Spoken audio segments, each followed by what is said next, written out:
시장이 발칵 뒤집혔습니다. AI, 배터리, 반도체, 모든 산업의 시선이 단 한 나라를 향하고 있기 때문이죠. 지도 위의 그 작은 나라가 지금 조용히 세계의 판도를 바꾸고 있습니다. 이제 일본은 마음이 급합니다. 20년 전만 해도 상상조차 못했을 겁니다. 도쿄의 경제계는 지금 발칵 뒤집혀 있습니다. 단지 체면의 문제가 아닙니다. 수치가 너무 명확하니까요.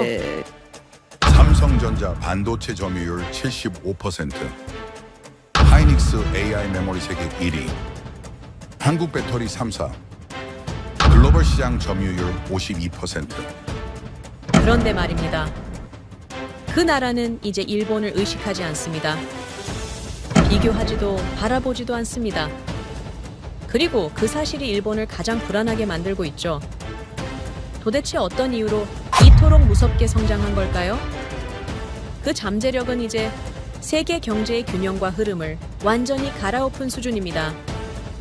그 나라는 바로 대한민국입니다. 지금부터 그 놀라운 현장 속으로 들어가 보시죠. 미국에서 날아온 충격적인 이야기. 바로 시작합니다. 그리고 지금 어디에서 시청하고 계신지 댓글로 남겨주세요. 여러분의 이야기도 듣고 싶습니다. 그 전에 잠깐 1초 만에 누를 수 있는 좋아요 버튼을 꾹 눌러주시면 영상 제작에 큰 힘이 됩니다. 그럼 바로 사연 시작하겠습니다. 하버드 연구실, 제 책상 위에는 도쿄에서 들고 온 두툼한 보고서가 얌전히 놓여 있었습니다. 창밖으로는 보스턴 특유의 차분한 계절빛이 번져 있었지만 제 머릿속은 아직도 멀리 떨어진 그곳에 머물러 있었어요. 도쿄였습니다. 안녕하세요. 저는 로얄 리처드라고 합니다. 하버드에서 아시아 산업 정책을 연구하고 있는 교수죠. 얼마 전 저는 노무라 본사 52층 회의실에 있었습니다. 그날 제가 목격한 광경은 제 오랜 연구 인생 전체를 뒤흔들 만큼 강렬했어요. 그 순간 저는 직감했습니다. 역사는 때로 예고 없이 방향을 틀고 그 전환점은 이렇게 조용히 찾아온다는 것을요. 몇 달 전 도쿄 미나토구 노무라 본사 52층 회의실, 일본 경제계를 움직이는 핵심 인물 15명이 긴급히 소집되었습니다. 모두의 표정은 먹구름처럼 드리워져 있었어요. 나카무라 본부장이 두툼한 보고서를 탁 내려놓으며 말했죠. TSMC가 밀린다는 게 말이 되느냐고요. 숨소리조차 아까운 정적이 흐른 뒤 앞자리에 앉아있던 미우라 켄지 교수가 조용히 입을 열었습니다. 놀랍게도 한국 기업이라고요. 그리고 그 이름은 SK 하이닉스라고 했습니다. 다시금 얼어붙은 듯한 10초의 침묵이 회의실을 가득 메웠고 저는 그 방의 구석에 앉아 있었습니다. 그때의 공기는 얼음장보다도 차가웠어요. 회의가 끝난 뒤 저는 혼자 남아서 그 보고서를 천천히 펼쳐봤습니다.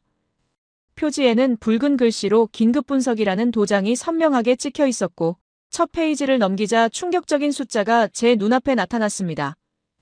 SK 하이닉스 목표주가 55만 원에서 84만 원으로 상향 조정, 무려 53%나 올린 겁니다.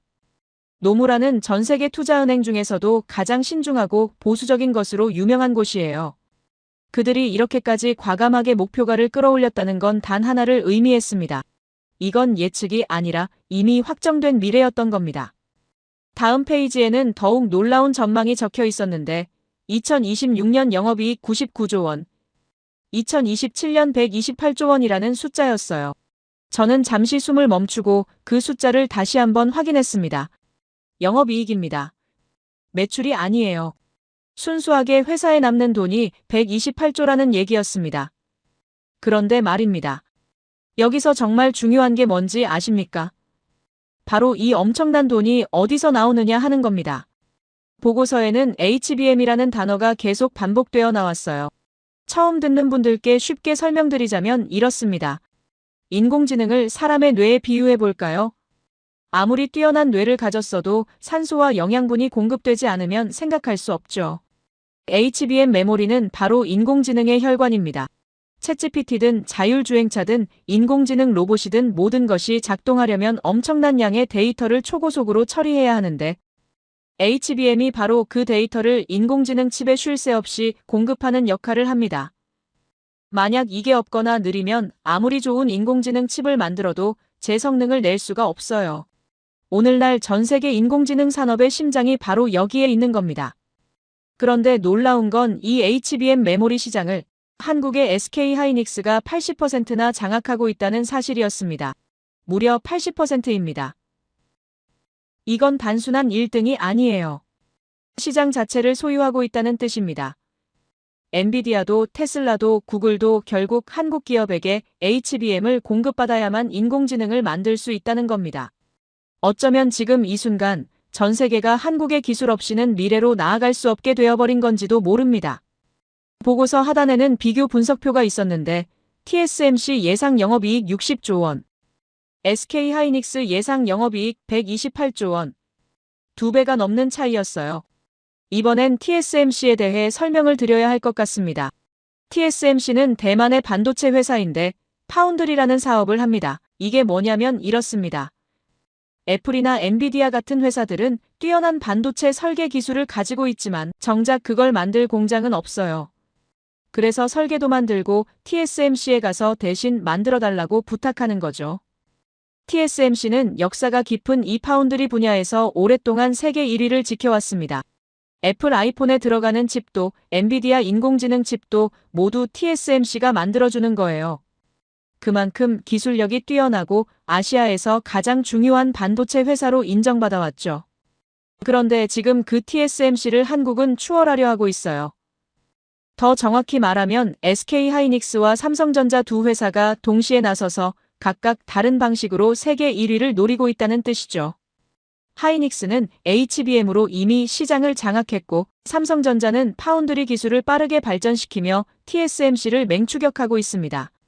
한 나라에 이런 괴물 같은 기업이 두 개나 있다는 겁니다. 저는 창밖을 내다봤습니다. 도쿄타워가 저 멀리 희미하게 보였어요. 그런데 지금은 그 의미가 많이 퇴색되어 버렸습니다. 제 머릿속에는 지난 25년간 모아온 데이터들이 빠르게 스쳐 지나갔어요. 2005년 한국 반도체 시장 점유율은 일본의 5분의 1 수준에 불과했습니다. 그런데 2025년 지금은 일본의 25배를 넘어섰어요. 불과 20년 만에 일어난 일입니다. 1953년 한국전쟁이 끝났을 때 한국의 1인당 GDP는 67달러였습니다. 전 세계 최빈국 수준이었어요. 건물이라고는 제대로 서 있는 게 하나도 없었고 산이라는 산은 모두 민둥산이었던 나라였습니다. 이제 그 나라가 반도체 시장을 장악하고 있습니다.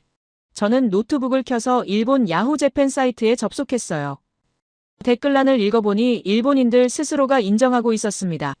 20년 전만 해도 한국을 무시했는데 우리가 잠든 20년 한국이 깬 20년, 한국이 무섭다. 니혼케이자이 신문 온라인판에는 더 직설적인 기사가 올라와 있었어요. 한국 반도체 추월 이미 불가능 단계에 진입. 주요 매체조차 공식적으로 패배를 선언한 겁니다.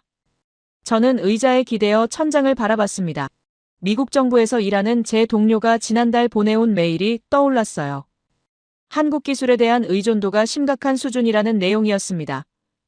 반도체뿐만 아니라 배터리, 디스플레이, 조선, 모든 첨단 분야에서 한국 없이는 공급망이 돌아가지 않는다는 겁니다. 유럽뿐만 아니라 중국도 같은 상황이라고 했어요. 결국 한국은 단순히 잘하는 나라가 아니라 없어서는 안 될 나라가 되어버린 겁니다. 그날 밤 저는 결심했습니다. 직접 확인하겠다고 말이죠. 오랜 기간 동안 데이터로만 보던 나라를 제 두 눈으로 직접 보겠다고 결심했어요. 다음 날 아침 일찍 하버드 연구소 조교에게 연락했습니다. 한국 방문 일정을 잡아달라고 산업통상자원부에 공식 협조 요청을 해달라고 했어요. 모두를 위해 이 현상을 제대로 분석해야 한다는 생각이 들었습니다. 일주일 뒤 답변이 왔어요. 한국 측에서 전폭적으로 협조하겠다는 내용이었습니다. 가이드, 연구원까지 배정해주겠다고 했어요. 저는 비행기 표를 끊었습니다. 목적지는 인천이었어요. 제가 그곳에서 본 것은 데이터를 훨씬 뛰어넘는 현실이었습니다. 도쿄에서 인천까지는 얼마 걸리지 않는 시간이었어요. 짧은 비행이었지만 그 시간 동안 제 머릿속은 계속해서 노무라 보고서의 숫자들을 되짚고 있었어요. 창밖으로 동해의 푸른 바다가 내려다 보였고 이윽고 한반도의 해안선이 시야에 들어왔습니다. 저는 그 순간 묘한 기대감을 느꼈어요. 25년간 데이터로만 보던 나라를 이제 직접 두 눈으로 확인하게 되는 겁니다. 인천공항에 도착했습니다. 도착 게이트를 지나자 한 청년이 손을 들어 저를 반겼습니다. 깔끔한 정장 차림에 밝은 미소를 띤 사람이었어요. 이윤호 연구원이었습니다. 한국산업기술평가원 소속이라고 했어요. 그는 유창한 영어로 인사를 건넸고 제 짐을 받아들며 차가 준비되어 있다고 말했습니다. 주차장으로 향하는 길에 그가 설명했어요. 이 공항이 2005년에 개항했을 때만 해도 세계는 반신반의했다고, 한국 같은 나라가 이런 규모의 허브 공항을 제대로 운영할 수 있을지 의문이었다는 겁니다. 그런데 지금은 세계 최고의 공항으로 평가받고 있다고 했어요. 저는 고개를 끄덕였습니다. 제가 본 지표들도 같은 이야기를 하고 있었으니까요. 차에 올랐습니다. 공항을 빠져나와 고속도로에 진입하자 이윤호 연구원이 말했어요. 지금 달리는 이 도로가 올림픽대로라고, 1988년 서울 올림픽을 위해 만들어진 길이라고 했습니다. 그때만 해도 한국은 개발도상국이었다고 했어요. 세계는 한국이 올림픽을 제대로 치러낼 수 있을지 걱정했다고 합니다. 그런데 지금 이 도로는 단순한 교통로가 아니라 반도체와 첨단 기술 제품을 나르는 산업 동맥이 되었다는 겁니다. 창밖으로 한강이 보였습니다. 강변을 따라 고층 빌딩들이 끝없이 이어져 있었어요. 한국 경제가 폭발적으로 성장하면서 도시 전체가 빠르게 변하고 있다는 겁니다. 그의 말투에는 자부심이 묻어났어요. 하지만 결코 과장하거나 자랑하는 느낌은 아니었습니다. 그저 사실을 담담히 전달하는 톤이었어요. 저는 그 태도가 마음에 들었습니다. 이건 단순한 가이드가 아니라 자기 나라를 제대로 이해하고 있는 전문가의 모습이었습니다. 호텔에 도착했습니다. 강남 한복판에 위치한 곳이었어요. 체크인을 마치고 방으로 올라가자 창밖으로 서울의 야경이 한눈에 들어왔습니다. 수많은 불빛들이 반짝이고 있었어요. 이윤호 연구원이 말했습니다. 내일 새벽 5시에 로비에서 만나자고, 이천 하이닉스 공장을 보러 가야 한다고 했어요. 저는 물었습니다. 왜 그렇게 이른 시간이냐고. 그가 웃으며 답했어요. 공장 불빛을 보셔야 한다고. 한국의 반도체는 밤에 더 뜨겁게 타오른다고 했습니다. 다음 날 새벽 알람이 울렸습니다. 간단히 씻고 로비로 내려가자 이윤호 연구원이 이미 와 있었어요. 차에 오르고 밖을 바라봤습니다. 아직 어둠이 깔려 있었지만 고속도로에는 차들이 꽤 많이 달리고 있었습니다. 이윤호 연구원의 설명에 따르면 한국 사람들은 일찍 움직이는 편이라고 했어요. 특히 반도체 산업에 종사하는 사람들은 새벽부터 일하는 게 일상이라고 합니다. 이천에 가까워지자 창밖 풍경이 달라지기 시작했습니다. 거대한 건물들이 하나둘 보이기 시작했어요. 이윤호 연구원이 저쪽을 가리키며 말했습니다. SK 하이닉스 반도체 클러스터라고, 저 안에서 전 세계 HBM 메모리의 80%가 생산된다고 했어요. 저는 숨을 죽이고 바라봤습니다. 새벽 5시인데도 공장 전체에 불이 환하게 켜져 있었어요. 이건 마치 잠들지 않는 거대한 생명체 같았습니다. 공장 입구에 도착했습니다. 보안 절차를 거쳐 안으로 들어가자 깔끔하게 정돈된 복도가 나타났어요. 이윤호 연구원이 설명했습니다. 먼저 방진복을 입어야 한다고, 클린룸은 먼지 하나도 허용하지 않는 공간이라고 했어요. 탈의실에서 방진복으로 갈아입었습니다. 머리부터 발끝까지 완전히 덮는 옷이었어요. 거울을 보니 제 모습이 우주비행사 같았습니다. 클린룸 입구 앞에 섰습니다. 문이 열리자 충격적인 광경이 펼쳐졌어요. 축구장 수십 개를 합쳐놓은 듯한 거대한 공간이었습니다.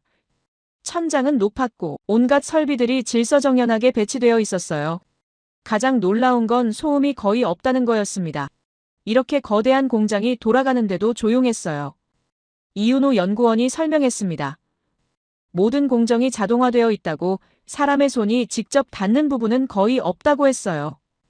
생산 라인을 따라 걸었습니다. 로봇 팔들이 정밀하게 움직이며 웨이퍼를 옮기고 있었어요. 각 단계마다 모니터에 데이터가 실시간으로 표시되고 있었습니다. 온도, 습도, 압력 모든 것이 컴퓨터로 제어되고 있었어요. 이윤호 연구원이 말했습니다. 저기 보이는 게 HBM 생산 라인이라고, 저 안에서 인공지능의 심장이 만들어진다고 했어요. 저는 그 순간 깨달았습니다. 이건 단순한 공장이 아니라 미래를 만드는 곳이라는 것을요. 투어가 끝나고 회의실로 이동했습니다. 테이블 위에는 자료들이 놓여 있었어요. TSMC와 SK 하이닉스의 비교 분석 자료였습니다. 제가 도쿄에서 본 노무라 보고서와 같은 내용이었어요.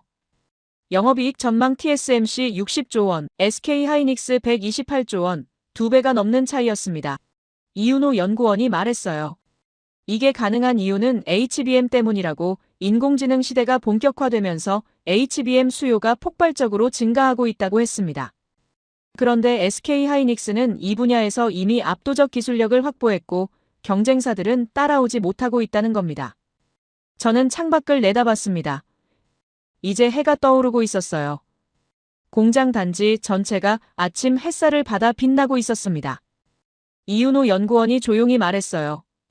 교수님, 이건 회사가 아니라 국가의 의지라고. 한국은 자원도 없고 땅도 좁지만 포기하지 않는 사람들이 있다고 했습니다. 저는 고개를 끄덕였어요. 제가 지난 25년간 데이터로 본 것을 이제 눈으로 확인한 겁니다. 이 공장은 24시간 돌아간다. 멈추지 않는 나라였습니다. 이천 공장 투어가 끝나고 이윤호 연구원이 말했습니다. 근처에 숙소를 잡아뒀다고. 오늘은 좀 쉬시고 내일 아침 일찍 서산으로 했어요. 저는 고개를 끄덕였습니다. 사실 새벽부터 움직여서 피곤하기도 했고 무엇보다 오늘 본 것들을 정리할 시간이 필요했거든요. 느끼는 순간들을 곱씹어보며 하루를 마무리했습니다. 다음 날 아침 로비에서 만났습니다. 이윤호 연구원이 커피를 건네며 말했어요. 오늘 목적지는 충남 서해안 쪽이라고 했습니다. 이천을 벗어나 고속도로에 진입하자 창밖으로 한국의 전원 풍경이 펼쳐지기 시작했어요. 논밭과 작은 마을들이 이어졌고 이윤호 연구원이 말했습니다. 충남 서산은 원래 농업과 수산업이 주요 산업이었다고 말이에요. 그런데 2000년대 중반부터 기술 산업이 들어서면서 완전히 달라졌다고 했어요. 차창밖 풍경을 보며 이윤호 연구원의 설명이 이어졌습니다. 2000년대 초반만 해도 한국 배터리 산업은 이제 막 걸음마를 떼는 수준이었다고 했어요. 그런데 전기차 시대가 본격화되면서 배터리 수요가 폭발적으로 증가했고 한국 기업들은 그 기회를 놓치지 않았다는 겁니다. LG화학은 당시 배터리 소재 매출이 1조 7천억 원 수준이었는데 2030년까지 21조 원으로 키우겠다는 목표를 세웠다고 했어요. 12배 성장입니다. 이렇게까지 과감한 목표를 세울 수 있었던 건 기술력에 대한 확신이 있었기 때문이라고 했습니다. 이윤호 연구원의 설명에 따르면 당시 한국 기업들은 양극재, 음극재, 분리막 전해질 등 배터리 핵심 소재 전 분야에 투자를 쏟아부었다고 해요. 특히 양극재는 배터리 성능을 결정하는 핵심인데 생산 원가의 40% 이상을 차지할 정도로 중요하다고 했습니다. 결국 누가 더 좋은 양극재를 만드느냐가 배터리 경쟁력을 결정한다는 겁니다. LG화학은 2026년까지 한국, 중국, 유럽, 미국에서 사각 생산 체제를 구축했고 양극재 생산 능력을 26만 톤까지 확대했다고 했어요. 전 세계에 흩어진 거점들이 동시에 움직이며 공급망을 안정화시킨 겁니다. 고속도로를 달리며 이윤호 연구원이 계속 설명했습니다. 당시 변수가 하나 있었다고 말하며 원자재 가격이 천정부지로 치솟았다는 겁니다. 배터리의 필수적인 리튬 가격이 2021년 2월 톤당 9,000달러에서 1년 만에 5만 5,000달러까지 6배나 급등했다고 했어요. 발칵 뒤집힐 상황이었죠. 게다가 러시아 우크라이나 전쟁까지 터지면서 니켈과 알루미늄 같은 핵심 광물 수급에도 빨간불이 켜졌다고 합니다. 그런데 한국 기업들은 위기를 기회로 바꿨다고 했어요. 원자재 공급처를 다변화하고 광산업체들과 직접 장기 계약을 맺으며 공급망을 안정화시켰다는 겁니다. 어쩌면 이런 위기 대응 능력이 지금 한국 배터리가 세계 1위로 올라선 비결인지도 모른다고 했습니다. 서산에 가까워지자 풍경이 또 달라졌고 거대한 공장 단지들이 보이기 시작했어요. 이윤호 연구원이 저쪽을 가리키며 말했습니다. LG에너지솔루션 서산 스마트 메가팩토리라고요. 오늘날 저곳에서 전 세계 프리미엄 전기차에 들어가는 배터리가 생산된다고 했어요. 공장 규모가 상상을 초월했습니다. 축구장 50개를 합쳐놓은 것 같은 크기였어요. 공장 입구에 도착했습니다. 보안 절차를 거쳐 안으로 들어가자 안내 담당자 김영준 팀장이 반겼어요. 간단한 브리핑을 받고 생산 라인으로 향했습니다. 이천 하이닉스와 마찬가지로 여기도 방진복을 입어야 했어요. 생산 라인에 들어서자 거대한 기계들이 쉴 새 없이 움직이고 있었습니다. 배터리 셀을 만들고 조립하고 검사하는 모든 과정이 자동화되어 있었어요. 담당자의 설명에 따르면 이곳에서 생산되는 건 3원계 배터리라고 했습니다. 니켈, 코발트, 망간을 양극재로 사용하는 방식이라고 했어요. 이윤호 연구원이 쉽게 설명해 줬습니다. 전 세계 배터리 시장은 크게 두 가지로 나뉜다고 말이죠. 중국도 만드는 LFP 배터리와 한국은 만드는 3원계 배터리라고 했어요. 중국 배터리는 싸고 빨리 만들 수 있지만 무겁고 성능이 떨어진다고 합니다. 마치 저그 러시처럼 물량으로 승부하는 방식이라고 했어요. 반면 한국 배터리는 가볍고 성능이 월등하지만 만들기가 까다롭고 가격도 비싸다고 했습니다. 그래서 전기차 시장에서는 중국 배터리가 한때 빠르게 성장했다고 해요. 그런데 상황이 완전히 바뀌고 있다고 했습니다. 우린 천천히 회의실로 이동했습니다. 테이블 위에는 자료들이 놓여 있었어요. 한국 배터리 3사가 체결한 계약 목록이었습니다. 제 눈을 의심했어요. 세계 상위권을 달리고 있는 자동차 브랜드.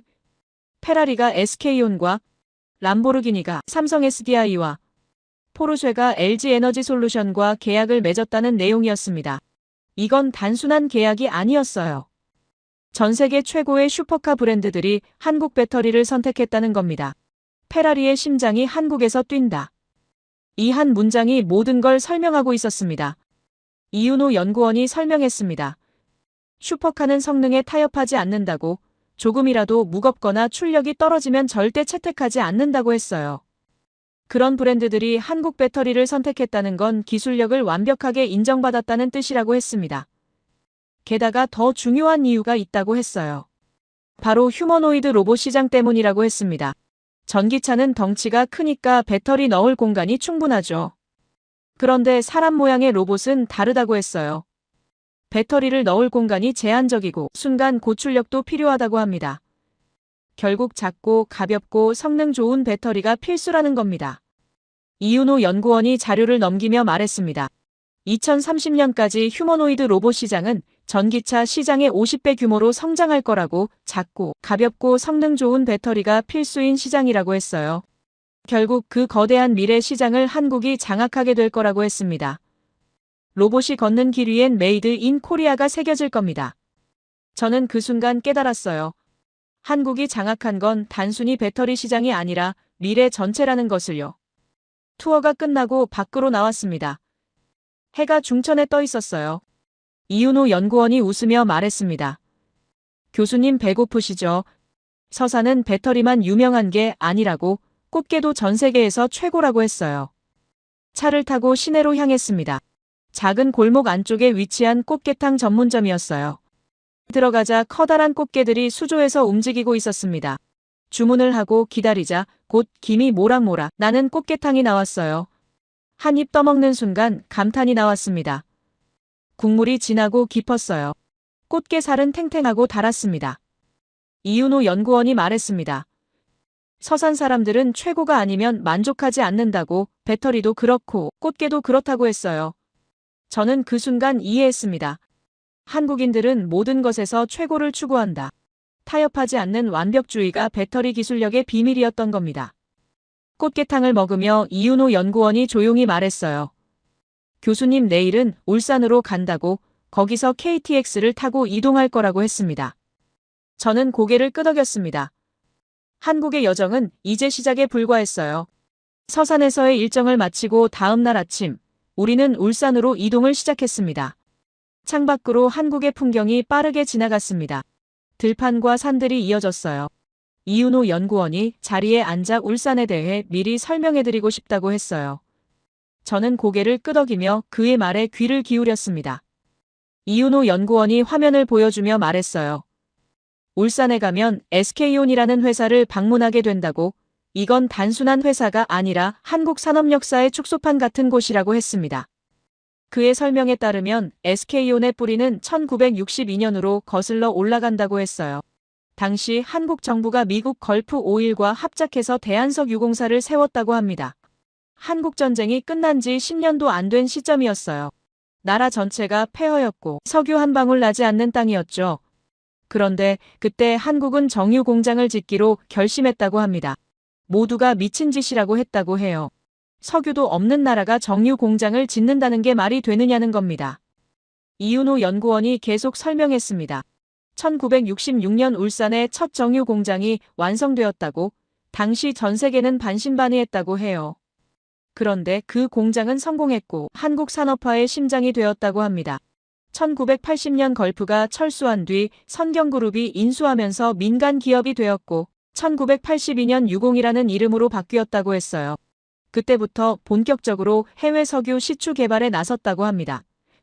1984년 예멘 마리부 유전이 시작이었다고 했어요. 저는 고개를 끄덕이며 들었습니다. 역사가 깊은 회사라는 게 느껴졌어요. 이윤호 연구원의 설명이 이어졌습니다. 1997년 유공은 SK라는 이름으로 다시 태어났다고, 그리고 2000년대 들어서 새로운 도전을 시작했다고 합니다. 바로 배터리 사업이었어요. 당시만 해도 석유 회사가 배터리를 만든다는 게 이상하게 들렸다고 해요. 그런데 SK는 미래를 봤다고 합니다. 화석 연료 시대가 끝나고 전기 시대가 온다는 걸 알았던 겁니다.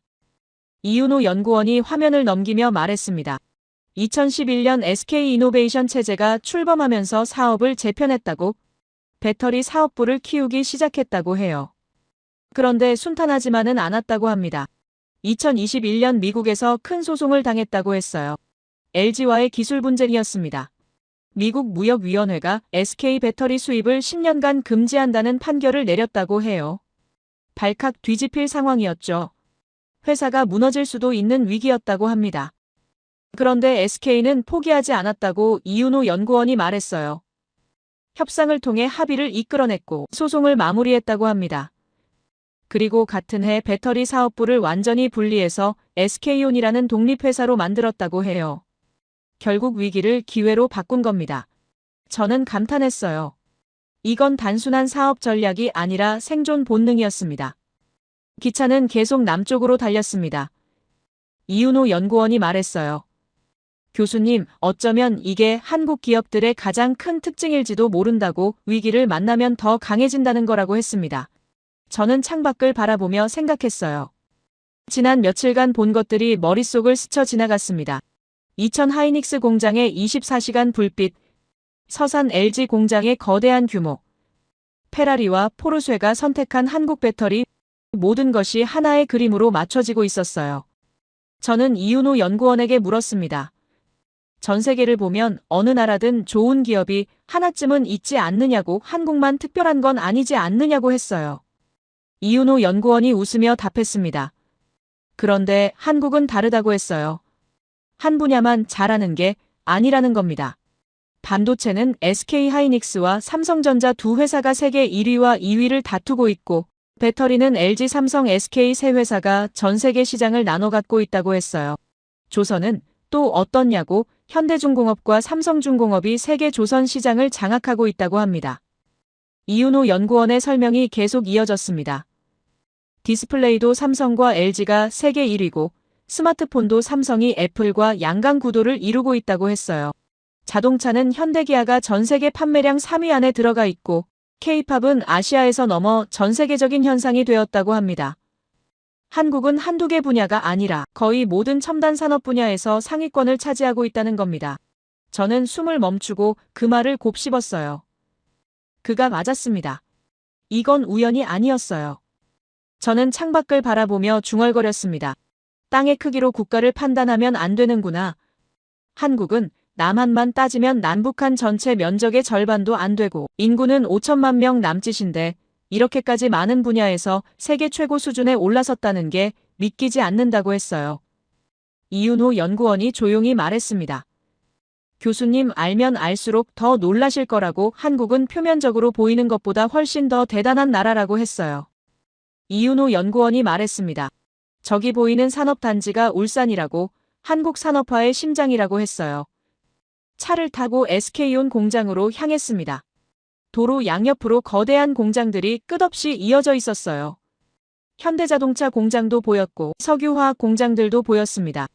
이윤호 연구원의 설명에 따르면 울산은 1960년대부터 한국 중화학 공업의 중심지였다고 해요.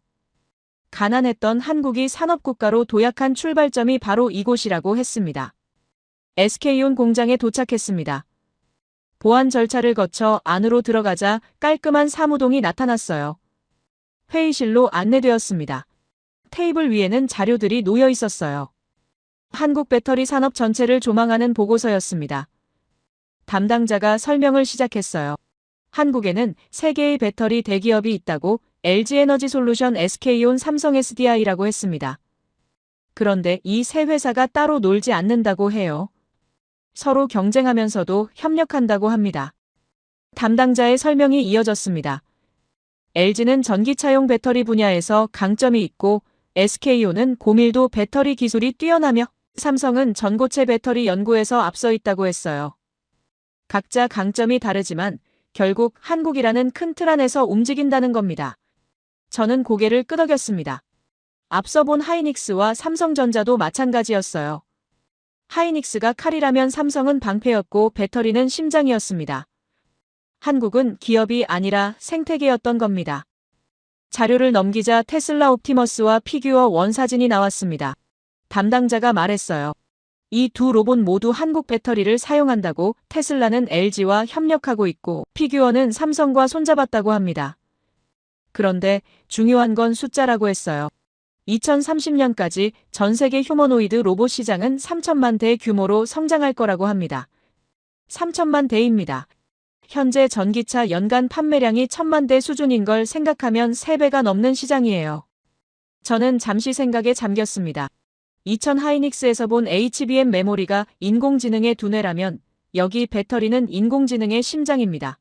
로봇이 움직이려면 이 두 가지가 모두 필요해요. 그런데 그 두 가지를 한국이 다 쥐고 있는 겁니다. 저는 그 순간 전율을 느꼈어요. 이건 단순한 산업 경쟁력이 아니었습니다.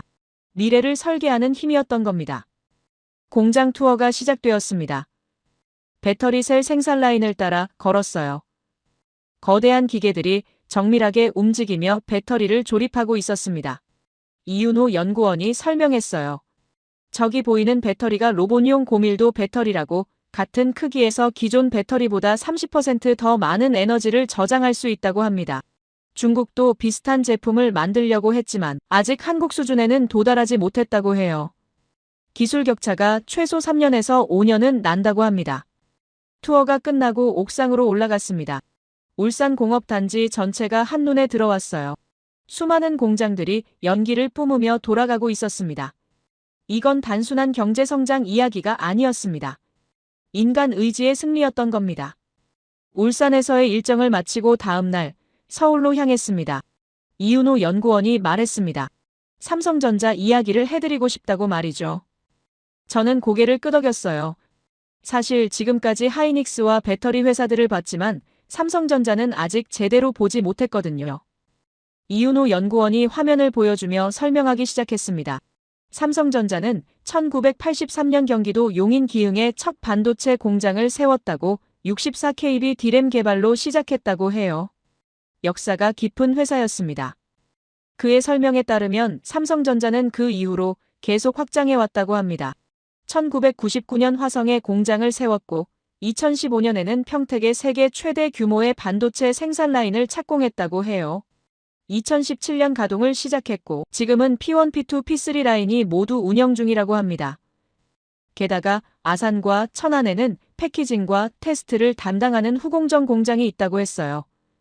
전 세계에서 가장 완벽한 반도체 생산 시스템을 구축한 겁니다. 저는 감탄했습니다. 하이닉스도 대단했지만 삼성전자는 규모 자체가 달랐어요. 이윤호 연구원이 계속 설명했습니다. 그리고 지금 용인에 새로운 반도체 클러스터를 조성 중이라고 300조 원을 투자해서 710만 제곱미터 규모로 만든다고 해요. 기존 기흥 화성 평택을 다 합친 것보다 더 큰 규모라고 합니다. 저는 숨을 멈췄어요. 300조 원입니다. 이건 한 기업의 투자 규모가 아니라 국가 단위의 프로젝트였습니다. 그런데 이윤호 연구원이 말했어요. 삼성전자가 최근 몇 년간 조금 어려웠다고 HBM 분야에서 하이닉스에 뒤처졌고 주가도 한때 4만 원대까지 떨어졌다고 합니다. 사람들이 4만 전자라고 부를 정도였다고 해요. 그런데 상황이 완전히 바뀌었다고 합니다. 6개월 만에 하이닉스와의 기술 격차를 절반으로 줄였다고 해요. 엔비디아 검증도 통과했고 테슬라와도 협력 계약을 맺었다고 합니다. 결국 삼성전자는 다시 일어섰던 겁니다. 저는 고개를 끄덕였습니다. 그 말을 들으니 최근에 본 기사가 떠올랐어요. 저는 이윤호 연구원에게 물었습니다. 얼마 전 깐부회동이라는 게 있지 않았냐고. 젠슨 황 엔비디아 최고 경영자와 이재용 삼성전자 회장, 그리고 정의선 현대차 회장이 서울에서 치킨을 먹었다는 기사를 봤다고 했어요. 이윤호 연구원이 웃으며 답했습니다. 맞다고. 그게 정말 화제였다고 해요. 삼성동에 있는 작은 치킨집에서 만났다고 합니다. 이윤호 연구원이 설명했습니다. 깐부라는 단어는 한국 드라마 오징어 게임에서 나온 표현이라고, 아주 친한 친구 사이를 뜻한다고 해요. 어린 시절 구슬치기 놀이를 할 때 한 팀이 되는 것을 깐부라고 불렀다고 합니다. 그래서 세 사람이 만난 걸 깐부회동이라고 부른다고 했어요. 저는 그 의미를 곱씹었습니다. 이건 단순한 비즈니스 미팅이 아니었어요. 서로를 진정한 동료로 인정한다는 뜻이었습니다. 이윤호 연구원이 휴대폰을 꺼내 기사 사진을 보여줬습니다. 세 사람이 팔을 걸고 러브샷을 하는 장면이었어요.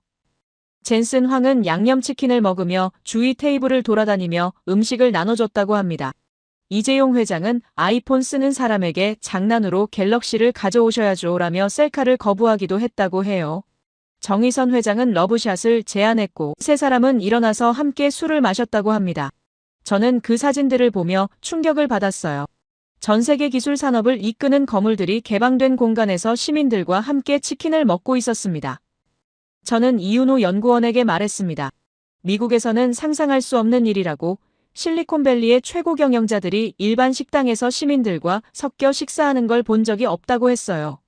이윤호 연구원이 웃으며 답했습니다. 그게 한국이라고. 거리가 가깝다고 해요. 기업 총수들도 사람들과 멀리 떨어져 있지 않다고 합니다. 어쩌면 그게 한국 기업들이 빠르게 움직일 수 있는 이유일지도 모른다고 했어요. 저는 그 기사를 다시 떠올렸습니다. 젠슨 황이 엔비디아 AI 슈퍼컴퓨터 DGX 스파크를 선물로 가져왔다는 내용도 있었어요. 이건 단순한 선물이 아니었습니다. 이건 앞으로 더 깊은 협력을 하겠다는 신호였던 겁니다. 엔비디아는 전 세계 AI 칩 시장의 80% 이상을 장악하고 있어요. 그 엔비디아가 삼성전자 그리고 현대차와 손을 잡는다는 건 한국 없이는 AI 미래를 만들 수 없다는 뜻이었습니다. 어느덧 서울에 입성하였고 삼성동으로 향했습니다. 차창 밖으로 서울의 풍경이 펼쳐졌어요. 본사에 도착해서 로비로 들어갔습니다. 넓고 깨끗한 공간이었어요. 벽면에는 삼성전자가 만든 제품들이 전시되어 있었습니다. 갤럭시 스마트폰부터 반도체 웨이퍼까지 모든 것이 한국 기술력의 결정체였어요. 안내를 받아 회의실로 향했습니다. 테이블 위에는 자료들이 놓여 있었어요. 삼성전자 반도체 사업 현황 보고서였습니다. 하이닉스가 칼이라면 삼성은 방패라는 이윤호 연구원의 말이 이제 이해되었어요. 하이닉스는 HBM에서 독보적이고 삼성은 전방위적으로 강하다는 겁니다. 메모리도 만들고 파운드리도 하며 시스템 반도체까지 손대고 있어요. 결국 두 회사가 협력하면서도 경쟁하며 한국은 전체적으로 반도체 생태계를 완성한 겁니다. 삼성동에서의 일정을 마치고 호텔로 돌아왔습니다. 저녁 무렵 이윤호 연구원이 로비에서 저를 기다리고 있었어요. 그가 말했습니다. 내일 아침 일본으로 출발하신다고 공항까지 배웅해드리고 싶다고 했어요. 저는 고마움을 전했습니다. 지난 며칠간 그의 도움이 없었다면 한국을 제대로 이해할 수 없었을 거라고 했어요. 다음 날 아침 이윤호 연구원이 호텔 로비로 왔습니다. 짐을 챙겨 차에 올랐어요. 인천공항으로 향하는 길은 조용했습니다. 창밖으로 서울의 아침 풍경이 지나갔어요. 출근하는 사람들, 버스를 기다리는 학생들, 모든 것이 평범한 일상이었습니다. 그런데 저는 이제 알고 있었어요. 이 평범한 일상 뒤에 전 세계를 움직이는 기술력이 숨어 있다는 것을요. 공항에 도착했습니다. 차에서 내려 체크인 카운터 앞에 섰어요. 이윤호 연구원이 악수를 청했습니다. 그가 조용히 말했어요. 교수님, 한국을 제대로 봐주셔서 감사하다고. 많은 외국인들이 한국을 숫자로만 본다고 했습니다. 그런데 교수님은 그 숫자 뒤에 사람들을 보려고 하셨다고 해요. 저는 그의 손을 꽉 잡았습니다. 오히려 제가 배웠다고, 한국에서 본 것은 단순한 기술이 아니라 의지였다고 말했어요. 다음을 기약하며 인사를 나눈 뒤 비행기에 올랐습니다. 좌석에 앉아 창밖을 내다봤어요. 인천공항 활주로가 보였습니다. 이륙 준비를 하는 동안 저는 노트를 펼쳤어요. 지금까지 본 것들을 정리하고 싶었습니다. 데이터로만 보던 한국이 이제는 완전히 다르게 느껴졌어요. 비행기가 이륙했습니다. 한반도가 점점 작아지며 시야에서 멀어졌어요. 저는 이제 다른 곳으로 향하고 있었습니다. 비교를 위해 일본과 대만을 직접 봐야 했어요. 시간이 흐른 뒤 기장의 안내방송이 들렸습니다. 곧 도쿄 나리타 공항에 착륙한다고 했어요. 창밖으로 일본 열도가 보이기 시작했습니다. 비행기가 고도를 낮추며 착륙 준비에 들어갔어요. 바퀴가 활주로에 닿는 순간 묘한 감정이 들었습니다. 불과 며칠 전 이곳 노무라 본사에서 일본 경제인들의 어두운 표정을 봤었죠. 이제 그 이유를 직접 확인하러 온 겁니다. 공항을 빠져나와 택시를 탔습니다. 도쿄 시내로 향했어요. 차창 밖으로 일본의 풍경이 펼쳐졌습니다. 정돈된 거리, 질서정연한 교통, 모든 것이 선진국의 모습이었어요. 그런데 뭔가 달랐습니다. 서울에서 느꼈던 역동성이 여기선 느껴지지 않았어요. 차분하고 안정적이지만 동시에 정체된 듯한 느낌이었습니다. 호텔에 체크인하고 방으로 올라갔습니다. 짐을 풀고 노트북을 켰어요. 일본 경제 관련 최근 기사들을 검색했습니다. 첫 번째로 눈에 들어온 건 아사히 신문 특집 기사였어요. 제목이 충격적이었습니다. 일본의 20년 실기, 한국의 20년 도약 기사를 읽어내려갔습니다. 내용은 더 충격적이었어요. 일본 스스로가 인정하고 있었습니다. 한국에게 추월당했다는 것을요. 기사는 구체적으로 분석하고 있었습니다. 1990년대 일본 반도체 점유율은 50%를 넘었다고, 그런데 2020년대 지금은 3%로 추락했다고 해요. 반면 한국은 75%를 장악하고 있다고 합니다. 20배 이상 차이였어요. 저는 화면을 응시했습니다. 이건 단순한 추월이 아니었어요. 완전한 역전이었습니다. 다음 날 일정을 본격적으로 시작했습니다. 먼저 도시바 본사가 있는 지역으로 향했어요. 택시 기사에게 자연스럽게 도시바 이야기를 물어봤습니다. 그는 한숨을 쉬며 답했어요. 도시바는 이제 예전 같지 않다고 구조조정이 계속되고 있다고 합니다. 건물 앞에 도착했습니다. 한때 일본 전자산업의 자존심이었던 회사였어요. 그런데 지금은 간판마저 빛이 바래 보였습니다. 근처 카페에 들어가 커피를 주문했습니다. 노트북을 꺼내 르네사스 관련 자료를 찾아봤어요. 일본 최대 반도체 회사였던 르네사스는 지난 3년간 매출이 30%나 감소했다고 합니다. 직원 수도 대폭 줄었다고 해요. 저는 고개를 저었습니다. 불과 20년 전만 해도 일본은 아시아에서 압도적 기술 강국이었어요. 그런데 지금은 그 자리를 한국에 내줬습니다. 저는 창밖을 내다봤습니다. 도쿄 야경이 펼쳐져 있었어요. 여전히 아름다운 도시였습니다. 그런데 그 아름다움 뒤에 정체의 그림자가 드리워져 있었어요. 일본은 과거와 싸우고 있었습니다. 과거의 영광을 되찾으려 하지만 시대는 이미 변했어요. 한국은 미래를 만들고 있었고 일본은 여전히 과거를 붙잡고 있었던 겁니다. 며칠 뒤 저는 다시 공항으로 향했습니다. 이번엔 나리타가 아니라 하네다 공항이었어요. 타이페이행 비행기를 타야 했습니다. 체크인을 마치고 탑승구로 걸어가는 동안 일본에서 본 것들이 머릿속을 맴돌았어요. 어두운 표정의 경제인들, 구조조정 중인 기업들, 자책하는 인터넷 댓글들, 모든 것이 한 가지를 말하고 있었습니다. 시대가 바뀌었다는 것을요. 비행기에 올랐습니다. 좌석에 앉아 이륙을 기다렸어요. 창밖으로 도쿄 시내가 보였습니다. 비행기가 이륙하며 일본이 점점 작아졌어요. 이제 대만으로 향하고 있었습니다. TSMC의 본거지였어요. 전 세계 파운드리 시장의 60% 이상을 장악한 거대 기업이 있는 곳입니다. 그런데 그곳에서도 한국의 그림자가 드리워지고 있다는 소식을 들었어요. 직접 확인하고 싶었습니다. 얼마 후 기장의 안내방송이 들렸습니다. 곧 타이페이 타오 위안 공항에 착륙한다고 했어요. 비행기가 고도를 낮추며 대만 섬이 시야에 들어왔습니다. 착륙했습니다. 공항을 빠져나와 시내로 향하는 차에 올랐어요. 타이페이는 일본과 또 달랐습니다. 더 작고 밀집된 느낌이었어요. 차가 신주 과학산업단지 쪽으로 향했습니다. TSMC 본사가 있는 곳이었어요. 다음 날 TSMC 본사 근처를 둘러봤습니다. 거대한 건물이 서 있었어요. 여전히 위용을 자랑하고 있었습니다. 그런데 내부 사정은 달랐다는 소식을 들었어요. 인력 유출이 심각하다고 합니다. 특히 핵심 엔지니어들이 한국으로 떠나고 있다고 해요. 유출률이 15%에 달한다고 합니다. 역대 최고 수치라고 했어요. 저는 근처 카페에 앉아 대만 언론 기사들을 검색했습니다. 한 기사가 눈에 들어왔어요. TSMC도 하이닉스 따라잡기 불가능. 제목부터 충격적이었습니다. 기사 내용을 읽어봤어요. HBM 분야에서 한국 기업들이 이미 넘사벽 수준에 올라섰고 TSMC가 아무리 노력해도 기술 격차를 좁힐 수 없다는 분석이었습니다. 저는 한숨을 쉬었어요. 대만도 인정하고 있었습니다. 한국의 기술력을요? 며칠간 타이페이에 머물며 여러 사람들을 만났습니다.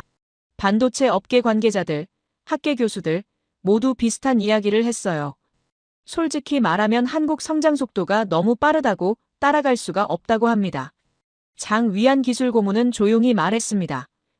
TSMC는 기술은 뛰어나지만 의지가 부족하다고 말하면서 반면 한국은 기술도 뛰어나고 의지는 더 강하다고 판단했습니다. 패권은 기술이 아니라 정신이 옮겨갔던 겁니다.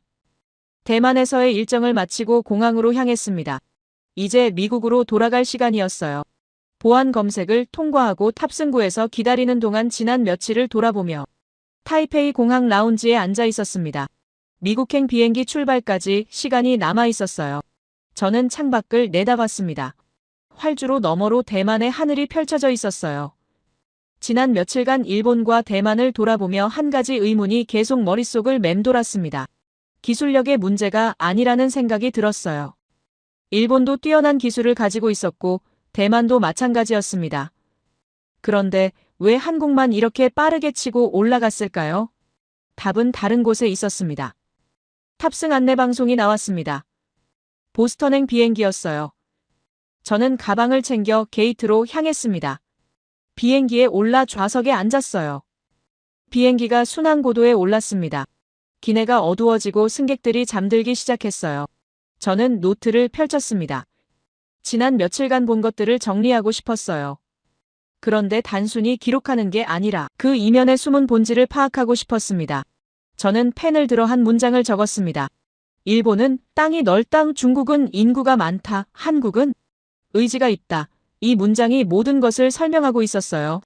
생각해보면 한국이 가진 건 정말 아무것도 없었습니다.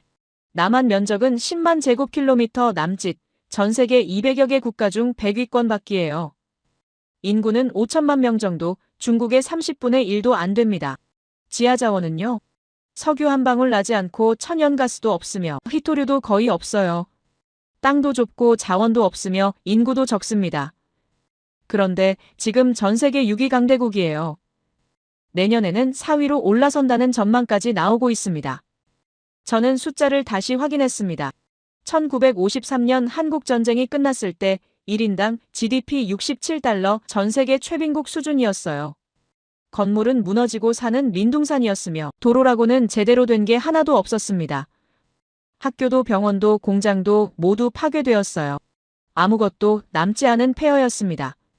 그런데 70년이 지난 지금 1인당 GDP 3만 5천 달러를 넘어섰고 세계 경제 순위 10위권 안에 들어있으며 반도체 배터리 조선 디스플레이 모든 첨단 산업에서 세계 1위를 달리고 있어요. 이게 가능한 일입니까? 저는 스스로에게 물었습니다. 25년간 경제학을 연구했지만 이런 사례는 처음이었어요. 보통 국가들은 100년에 걸쳐 천천히 성장합니다.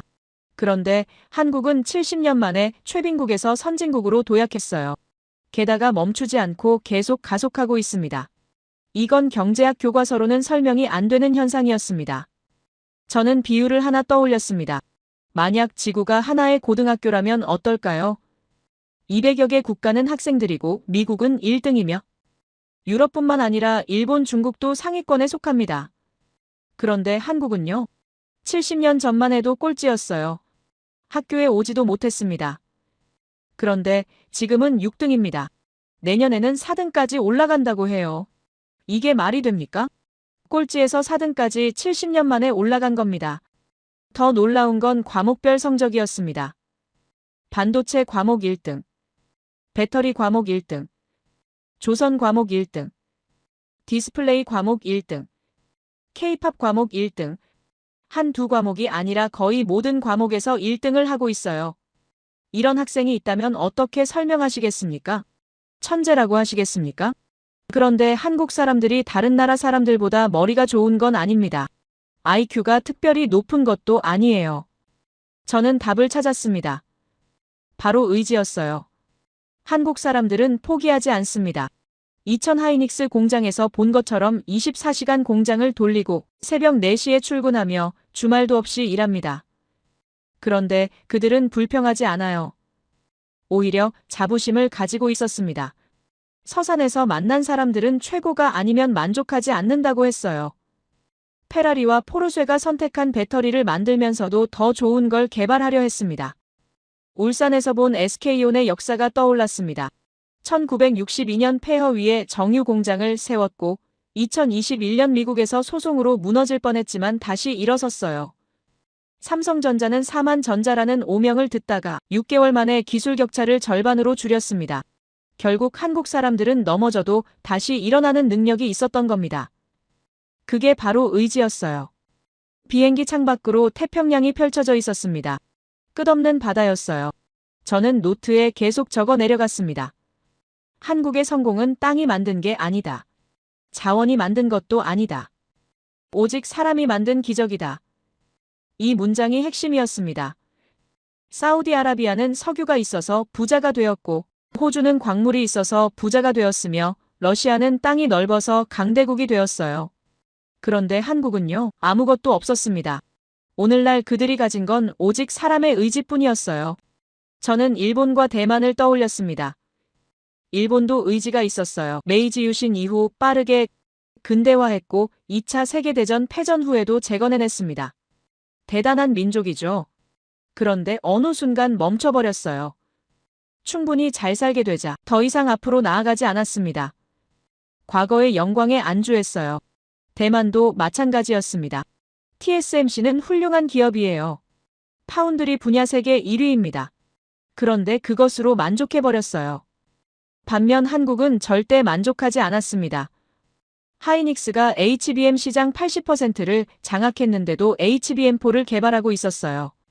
삼성전자가 반도체 분야에서 세계 2위인데도 1위를 향해 달려가고 있었습니다. LG, SK온, 삼성 SDI가 배터리 시장을 나눠 가졌는데도 전고체 배터리를 개발하고 있었어요. 이건 욕심이 아니었습니다. 생존 본능이었던 겁니다. 저는 깨달았습니다. 한국 사람들은 멈추는 순간 죽는다는 걸 알고 있어요. 자원도 없고 땅도 좁으며 인구도 적은 나라가 살아남으려면 계속 달려야 한다는 걸 본능적으로 아는 겁니다. 그래서 24시간 공장을 돌리고 새벽부터 일하며 최고가 아니면 만족하지 않는 거예요. 이건 선택이 아니라 필연이었습니다. 노트에 또 다른 문장을 적었습니다. 일본은 과거를 자랑한다. 대만은 현재를 지킨다. 한국은 미래를 만든다. 이 대비가 모든 것을 설명했어요. 일본은 메이지 유신을 이야기하고 전후 재건을 자랑합니다. 그런데 그게 60년 전 이야기예요. 대만은 TSMC를 자랑하고 반도체 강국임을 강조합니다. 그런데 그게 현재의 이야기일 뿐이에요. 한국은요? HBM4 전고체 배터리 3나노 파운드리 모두 미래의 이야기입니다. 아직 오지 않은 시장을 선점하려 하고 있어요. 비행기가 계속 서쪽으로 날아가고 있었습니다. 몇 시간이 흐른 뒤 기내식이 나왔어요. 저는 식사를 하며 생각했습니다. 하버드로 돌아가면 학생들에게 이 이야기를 해야겠다고. 강의 주제는 이미 정해졌어요. 의지의 대륙 한국, 땅도 자원도 인구도 아닌 오직 의지로 만든 나라. 그게 한국이라고 가르쳐야겠다고 생각했습니다. 식사를 마치고 노트북을 꺼냈습니다. 강의 개요를 작성하기 시작했어요. 첫 번째 강의는 명함이 없는 나라로 시작하기로 했습니다. 1953년 한국은 국제사회에 명함을 내밀 수 없었어요. 왜냐하면 명함이 없었기 때문입니다. 아무것도 가진 게 없었거든요. 그런데 70년이 지난 지금 한국의 명함에는 뭐라고 적혀 있습니까? 반도체 1위, 배터리 1위, 조선 1위, 디스플레이 1위, K-팝 열풍, 세계 6위 강대국. 이게 다 명함에 적힌 내용입니다. 두 번째 강의는 25년간 데이터를 받고 인간을 만났다로 정했습니다. 저는 25년간 숫자만 믿고 살았어요. 데이터는 거짓말하지 않으니까요. 그런데 한국에서 깨달았습니다. 숫자 뒤에는 사람이 있다는 것을요. 새벽 4시에 일어나는 사람, 24시간 공장을 지키는 사람, 최고가 아니면 만족하지 않는 사람. 그 사람들이 숫자를 만들어낸 겁니다. 세 번째 강의는 200개국 중 6위. 이건 기적이 아니라 의지다로 하기로 했어요. 전 세계 200여 개 국가가 있습니다. 그중 6위입니다. 상위 3%예요. 그런데 70년 전에는 최하위였어요. 이걸 어떻게 설명하시겠습니까?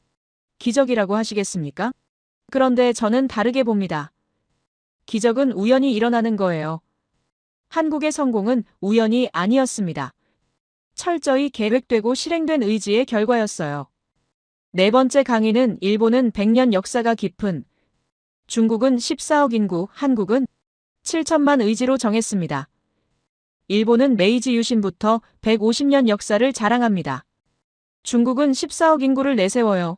그런데 한국은요, 7천만 명밖에 안 됩니다. 인구로 치면 19위예요. 역사로 치면 분단국가입니다. 그런데 그들이 가진 7천만 의지가 일본의 150년 역사보다 강했고 중국의 14억 인구보다 강했던 겁니다. 다섯 번째 강의는 한국은 작은 나라가 아니다. 의지의 대륙이다로 마무리하기로 했습니다. 사람들은 한국을 작은 나라라고 부릅니다.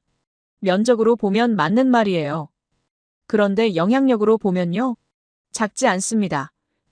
전 세계 스마트폰의 3분의 1이 한국 기술로 만들어지고 전기차 배터리의 절반이 한국에서 나오며 AI 칩의 80%가 한국 메모리를 사용해요. 세계는 한국 없이 미래를 만들 수 없게 되었습니다. 이게 작은 나라입니까? 강의 마지막 문장도 정했습니다. 세계는 지금 한국의 이야기를 배워야 한다. 이 문장으로 끝내고 싶었어요. 한국은 더 이상 연구 대상이 아닙니다. 배워야 할 모델이에요. 개발도상국들은 한국을 보며 희망을 얻을 수 있고 선진국들은 한국을 보며 정체를 깨뜨릴 방법을 배울 수 있습니다. 결국 한국의 이야기는 모두를 위해 필요한 이야기였던 겁니다. 긴 비행 끝에 보스턴 로건 공항이 보이기 시작했습니다. 비행기가 고도를 낮추며 착륙 준비에 들어갔어요. 바퀴가 활주로에 닿는 순간 저는 확신했습니다. 이번 강의가 제 학자 인생에서 가장 중요한 강의가 될 거라고 입국 심사를 마치고 공항을 빠져나왔습니다. 차가운 보스턴의 공기가 얼굴을 스쳤어요. 집 도착, 일주일 후 정비를 마친 뒤 수업이 시작되었습니다. 하버드 경제학부 대형 강의실, 200명이 넘는 학생들이 자리를 가득 메우고 있었어요. 제가 문을 열고 들어서자 학생들이 조용해졌습니다. 저는 교단에 올라 가방을 내려놓고 학생들을 바라봤어요. 다양한 국적의 얼굴들이 보였습니다. 미국 학생, 유럽 학생, 아시아 학생, 전 세계에서 모인 인재들이었어요. 칠판에 분필로 크게 적었습니다. 한국이 어떻게 해냈는가? 학생들이 노트를 펼쳤어요. 저는 천천히 입을 열었습니다. 여러분, 오늘부터 우리는 한나라의 기적을 연구할 겁니다. 1953년 폐허에서 시작해 70년 만에 전 세계 6위 강대국으로 올라선 나라. 그 나라의 이름은 대한민국입니다. 라고 말하자 뒤쪽에 앉은 학생이 손을 들었습니다. 마이클이라는 학생이었어요. 교수님, 그럼 일본은 어떻게 된 건가요? 일본도 전후재건에 성공한 나라 아닙니까? 저는 고개를 끄덕였습니다. 좋은 질문이라고. 마이클, 내가 생각하기에 일본과 한국은 앞으로 어떻게 변할 것 같나요? 마이클이 잠시 생각하더니 답했습니다. 둘 다 선진국이니까 비슷하게 성장하지 않을까요? 저는 미소를 지었습니다. 그렇게 보일 수도 있다고, 그런데 실제로는 완전히 다른 길을 가고 있다고 했어요. 새로운 슬라이드를 띄웠습니다. 일본과 한국의 비교표였어요. 저는 설명하기 시작했습니다. 일본은 1990년대 반도체 시장 점유율 50%를 자랑했습니다. 그런데 오늘날은요? 3%로 추락했어요. 반면 한국은 같은 기간 10%에서 75%로 올라섰습니다. 25배 차이입니다. 마이클이 놀란 표정으로 물었습니다. 왜 그런 일이 벌어진 건가요? 저는 칠판에 두 문장을 나란히 적었습니다. 일본은 과거를 자랑한다. 한국은 미래를 만든다. 돌아서서 설명했어요. 일본은 메이지 유신을 이야기하고 전후 재건을 자랑합니다. 그런데 그게 60년 전 이야기예요. 과거에 머물러 있는 겁니다. 반면 한국은요? HBM4 전고체 배터리 3나노 파운드리 모두 아직 오지 않은 미래의 이야기입니다. 미래 시장을 선점하려 하고 있어요. 한 학생이 손을 들었습니다. 교수님, 그럼 한국이 특별히 머리가 좋은 건가요? 저는 고개를 저었습니다. 아니라고, 한국 사람들의 IQ가 특별히 높은 건 아닙니다. 그런데 그들에게는 다른 게 있어요. 의지입니다. 칠판에 크게 적었습니다. 한국은 의지가 자원보다 크다는 뜻이었어요. 마이클이 다시 손을 들었습니다. 교수님, 그럼 한국의 비밀은 의지라는 건가요? 저는 고개를 끄덕였습니다. 정확하다고 말했죠. 그런데 왜 의지가 그렇게 강한지 아느냐고 물었어요. 마이클이 고개를 저었습니다. 저는 설명했습니다. 한국은 가진 게 아무것도 없기 때문입니다. 새로운 슬라이드를 띄웠습니다. 한국 지도와 함께 숫자들이 나타났어요. 저는 설명했습니다. 남한 면적 10만 제곱킬로미터, 전 세계 200여 개 국가 중 100위권 밖입니다. 인구 5천만 명, 중국의 30분의 1도 안 돼요. 지하 자원은요? 석유 한 방울 나지 않고 천연가스도 없으며 희토류도 거의 없습니다. 땅도 좁고 자원도 없으며 인구도 적어요. 저는 칠판으로 걸어가 큰 글씨로 적었습니다.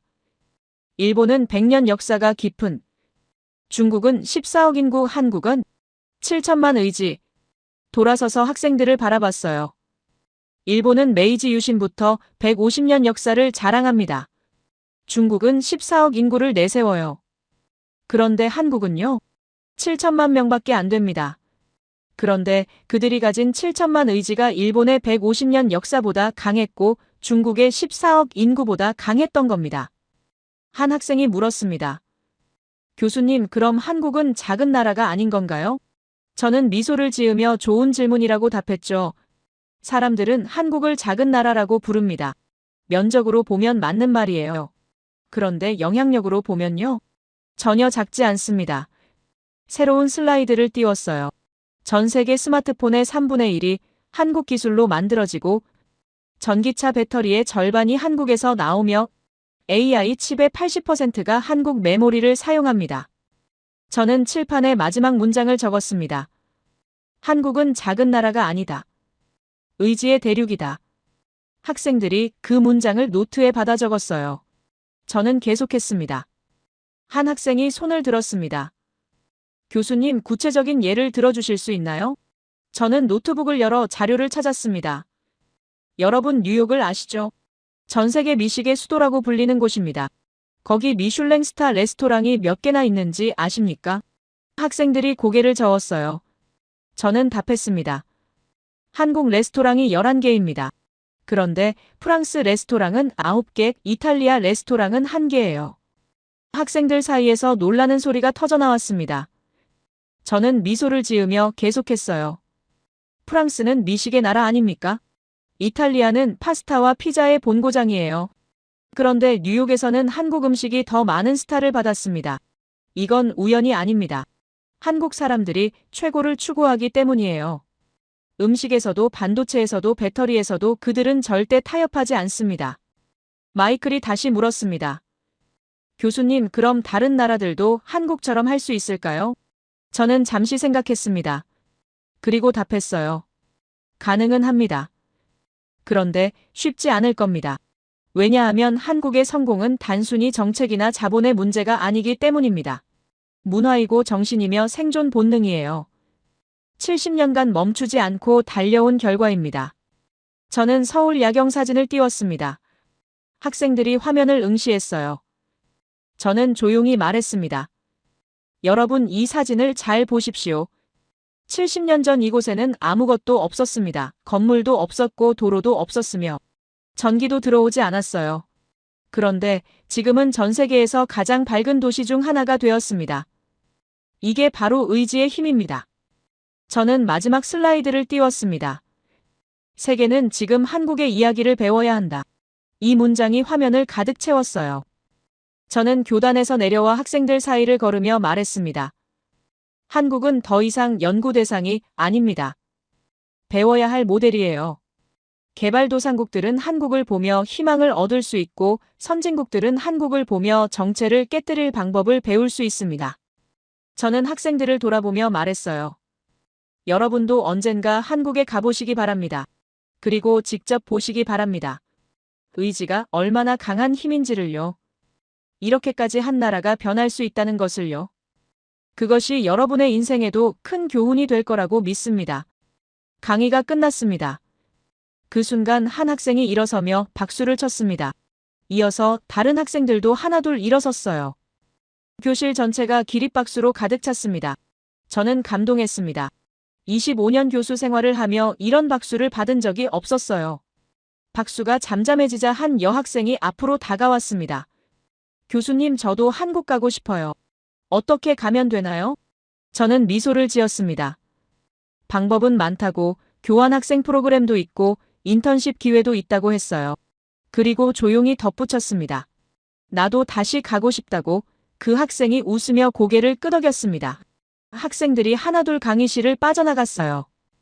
이 강의를 듣는 학생들 중 누군가는 한국에 갈 겁니다. 그리고 직접 볼 겁니다. 의지가 만든 기적을요.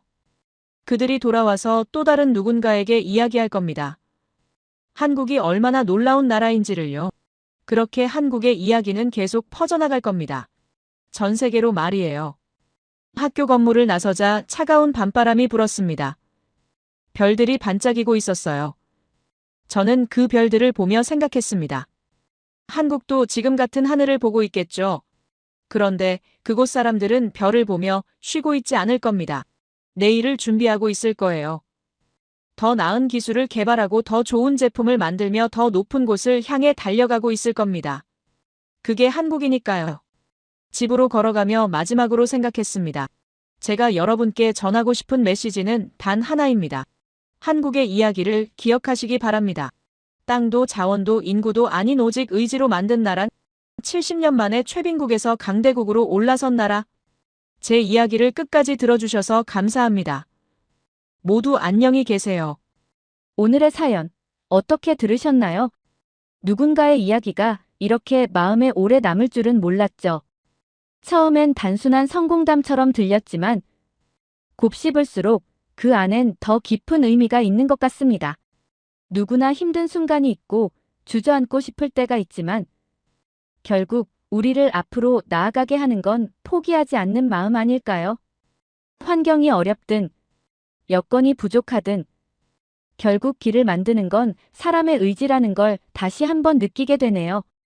지금도 어딘가에서 묵묵히 자신만의 길을 걷고 있을 누군가를 떠올리게 되는 그런 이야기였습니다.